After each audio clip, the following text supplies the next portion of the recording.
Last time on Rad Radio, they injected needles into my arm and wheeled me into the operation room. What are we doing here? All will be explained in time, but for now, I'm gonna slice you up. This might hurt a little bit. The knife went in.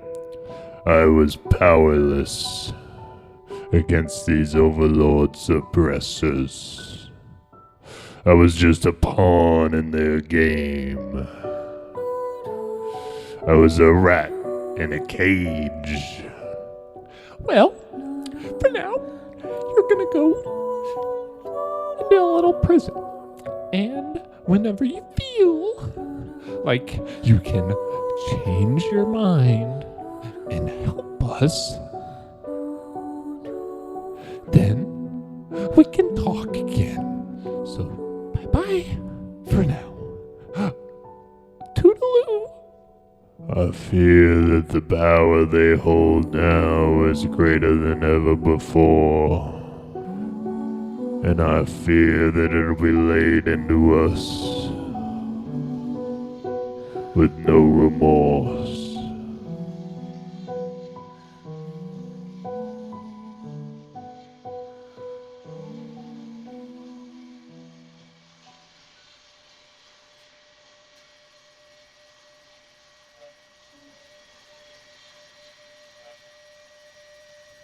It was hard to rest with the lights on all the time, but I was in so much pain from the surgery. Any place is a home wherever I rest my head. Now that my home's gone,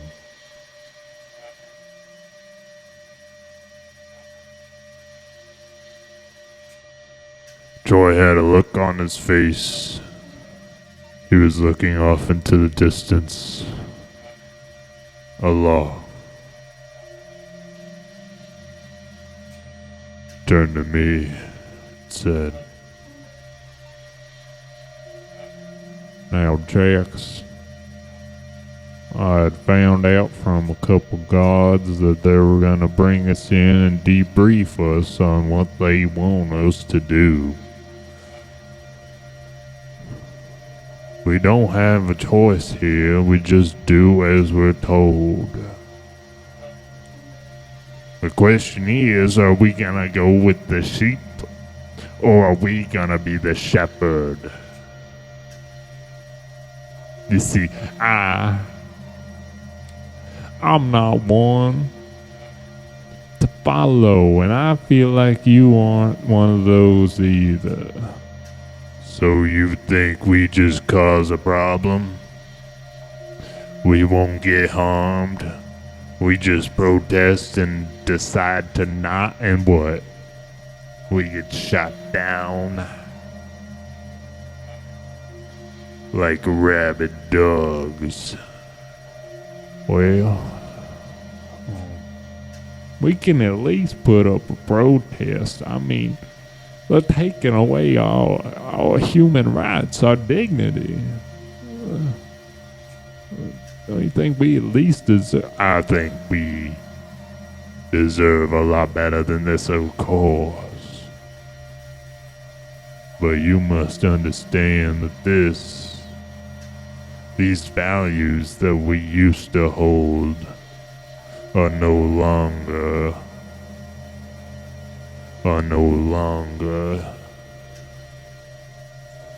Let's just bring it up. Maybe we'll see what they have to say. There's a guy over there in a couple cells. He told me we're going back in. Why would they want us to go back in there? What's in there? There's nothing left. Maybe you gotta tell them that. Maybe they think there's something greater.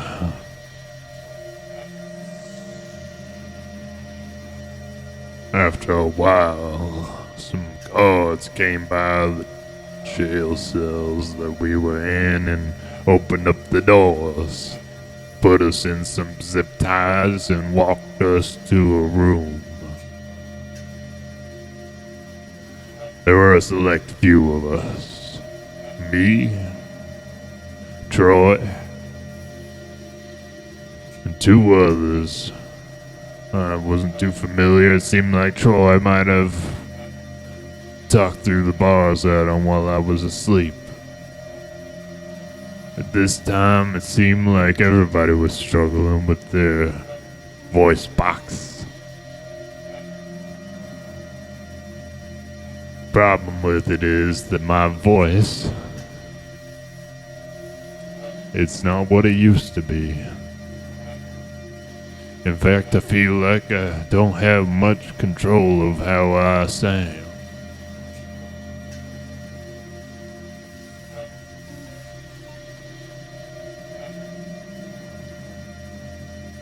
They took off our bandages.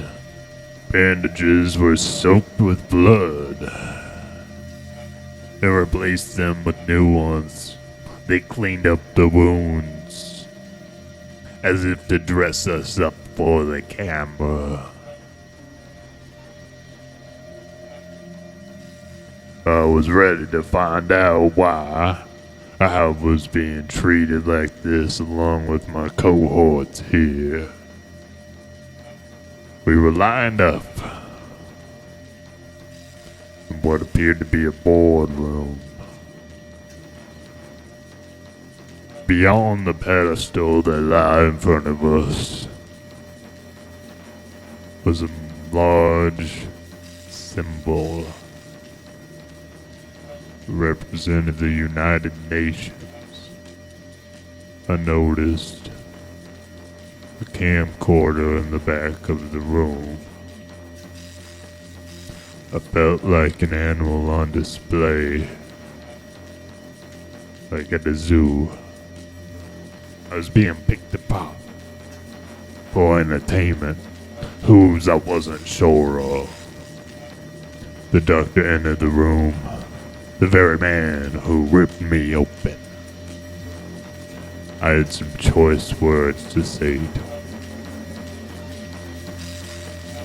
but that was held back. Right now wasn't the time.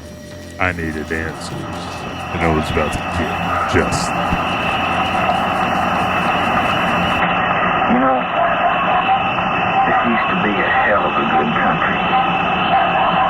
I can't understand what's going on with it.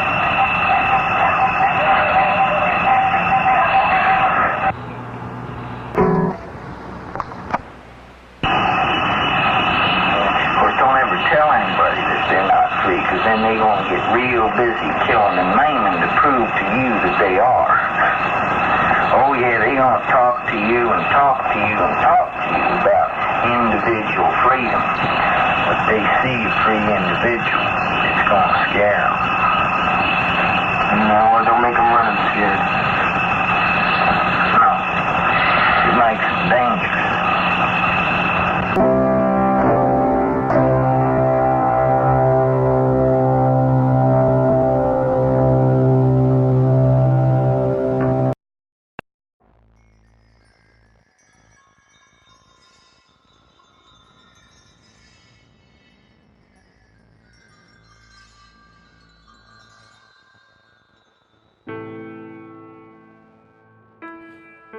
The leader of this operation walked out of a door.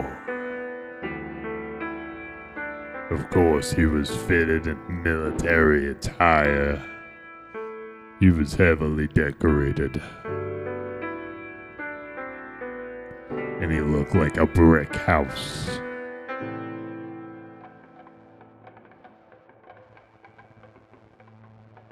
This man had an enormous stature, and the room's tension could be cut with a knife. Luckily, the doctor was there. He could have done just that.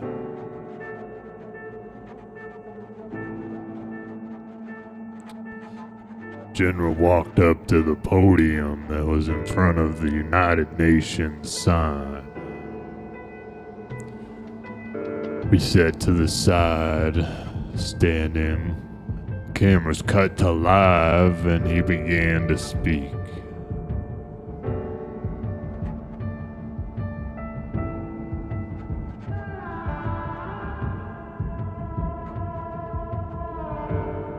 Our land has been decimated, destroyed, at the cost of what?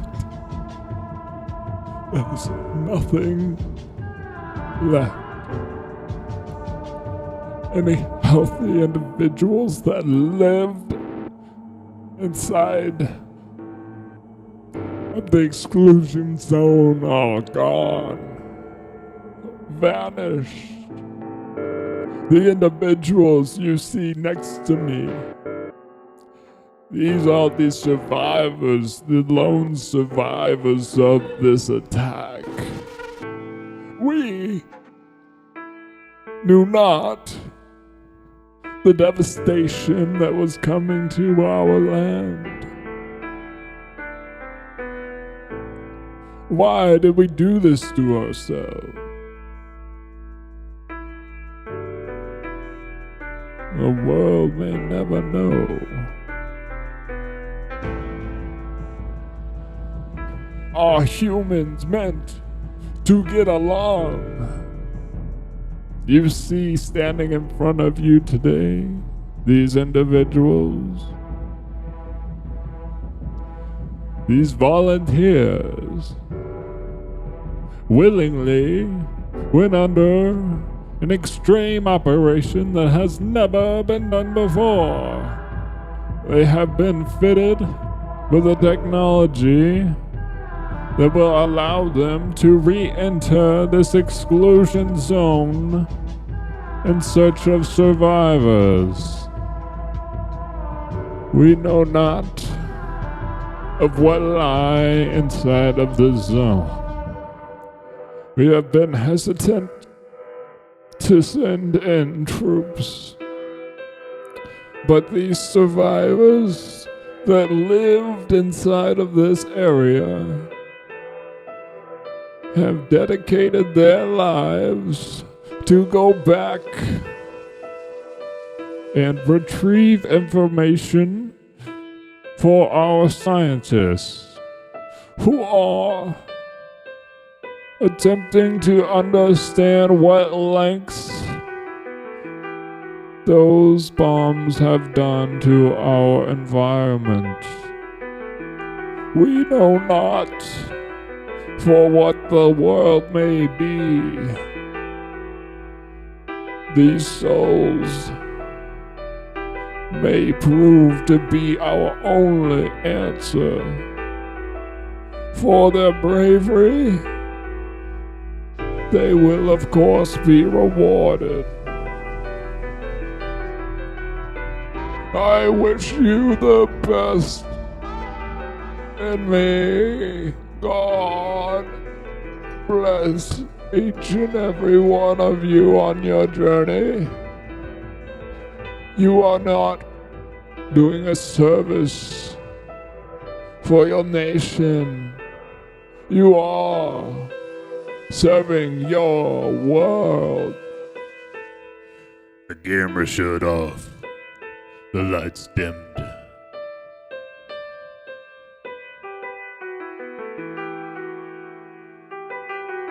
I wasn't a bit impressed.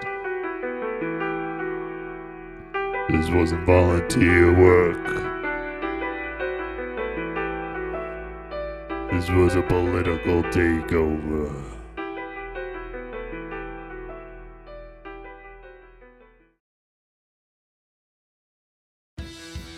What a show, I said once he walked off this podium.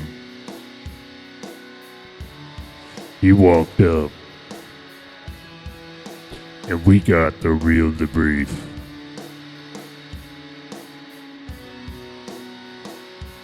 I appreciate all that you will do All that you are going to do is going to save this world. I didn't subscribe to saving this world. I subscribed to saving myself. You didn't give me a chance. Think not what you do for yourself, but for your land, for your children and your children's children. I do not wish to be here. I didn't quite subscribe to it myself, friend. What is this task that you have us doing? Troy was luckily there to subside my angered speech. He asked the real questions that got the answers we were looking for. Well, if I have to be quite honest, we think there's nothing left. There are resources that must be evacuated from the land. There's a couple of things that cannot fall into the wrong hands.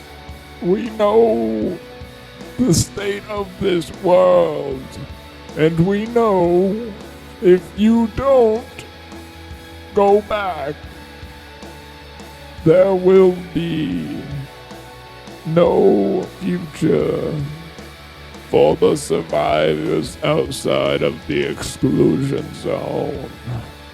To me, it sounds like there is no surviving, regardless of where you are.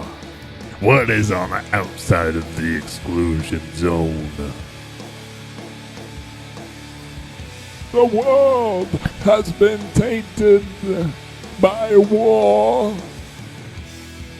You have seen your war-torn land, but you have not seen the overarching effects to climate change.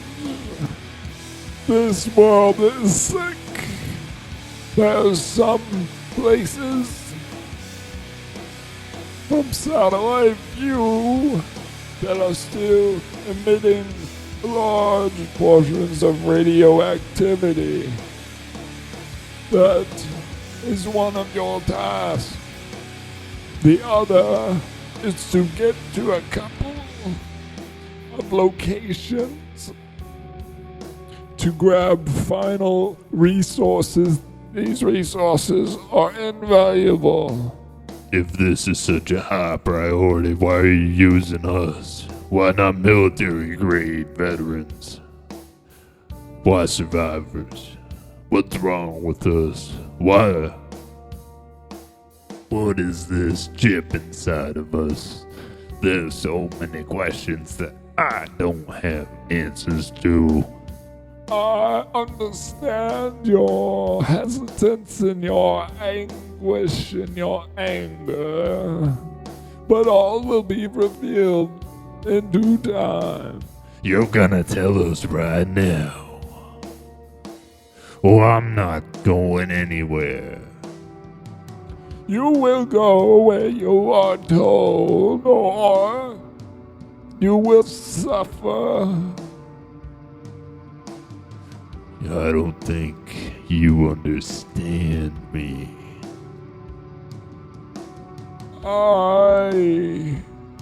I'll tell you this. You have been fitted from the doctor with a transducer. You see the weapons that have been used, the bombs that have dropped, have poisoned the air supply. I am sure you are aware of this. What this transducer does is clears your blocked passageways. Ideally, the transducer will pop whenever your passageways become full, and they will filter radiation from entering your lungs, provided you are still wearing decent equipment. It is just an extra layer of precaution. We know radiation is not simply through the air. It will travel through concrete. It will go through metal. It will transcend any object if great enough. So we will fit you to the best of our ability. But you know this land better than us, and you may already be affected by the chemicals that have been used. We still not know the effects, so we will not be sending any healthy personnel that has existed outside of this exclusion zone. What I promise you four, is an escape from this world once you return. Now, what do you mean escape? Troy said. I thought this world was going down. You said escape. Where are we escaping to? All of the leaders, political powers have escaped, have left for Mars and the moon. As you know, commercial flight to space is still very much in the preliminary stages of development. We were not prepared to escape from this world so soon. This World War III rapidly increased this industry and pushed forward the need to leave. You, on your return, will get a one-way ticket to Mars or the moon. It is your choice. For now, that is all that I have. Men, take these four back to their cages, and you leave at dawn.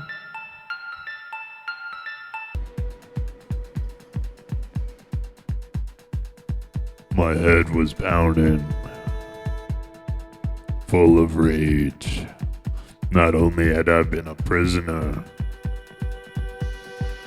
but now I'm used as a military-style weapon for resources.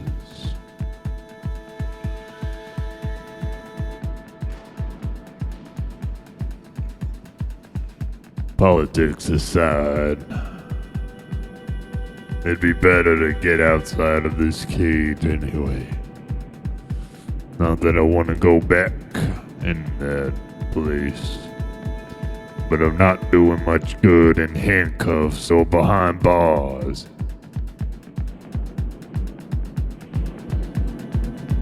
Also, Troy smells funny.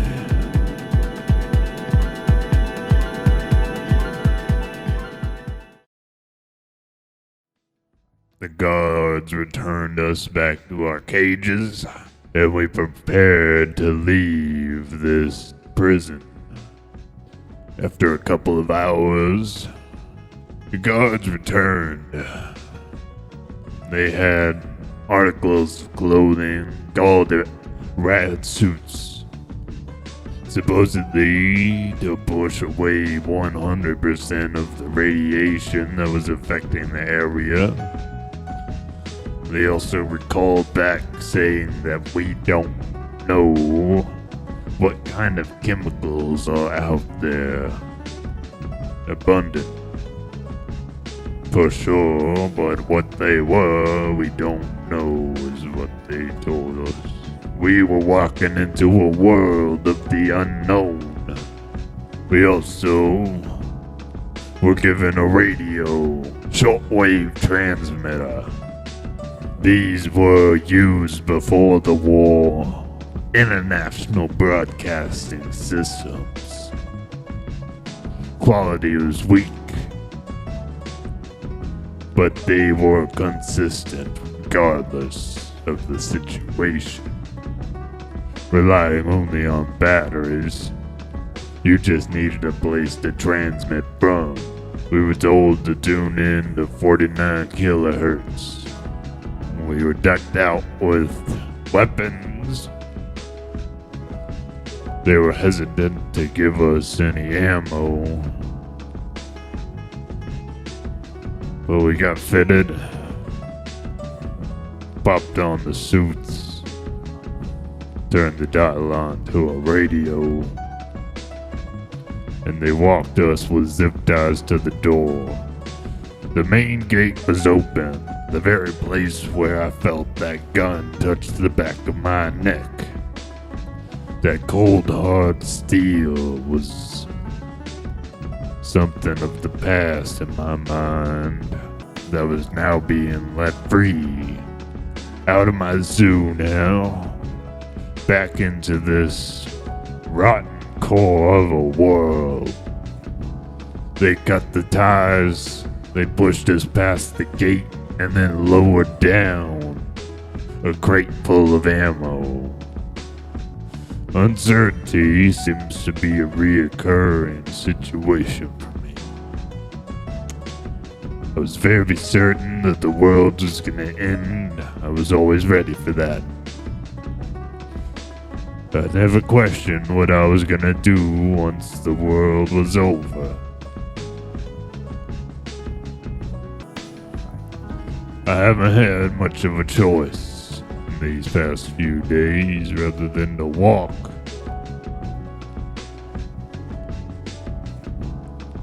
I was finally free to make decisions on my own.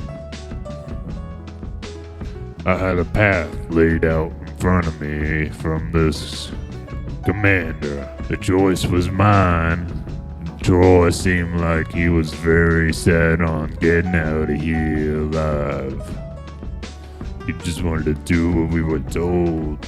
He was tough talk in the beginning. But once he was told him and his family can get a one-way trip off this earth. Maybe I don't blame him for wanting that. I don't know what it's like to care for your own. I've always been about myself and not others. We loaded up all guns. We had a long path ahead of us. It's in times like this, you question your existence. You question the meaning of why you're here. And would you be here if there were no others? Where does your happiness come from? Is there life in loneliness? All we need is just a straight shot from here. Everything is just a straight shot from here.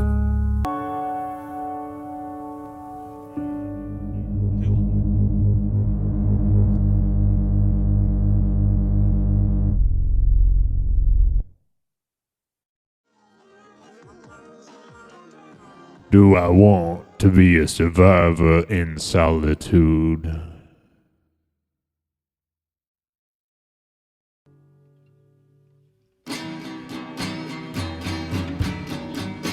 I'd rather be a free soul than one in prison. That's for sure. So I do what I'm told. I follow the laws that have been set before me.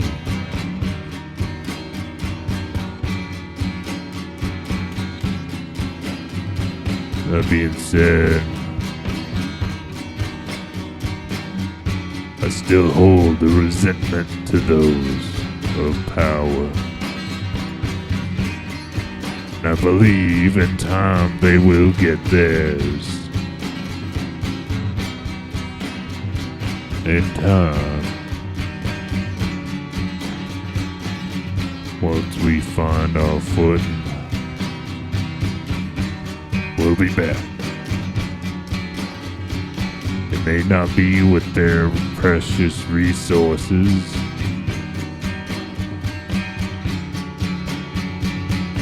or maybe it will. No one can say really. Only time will tell.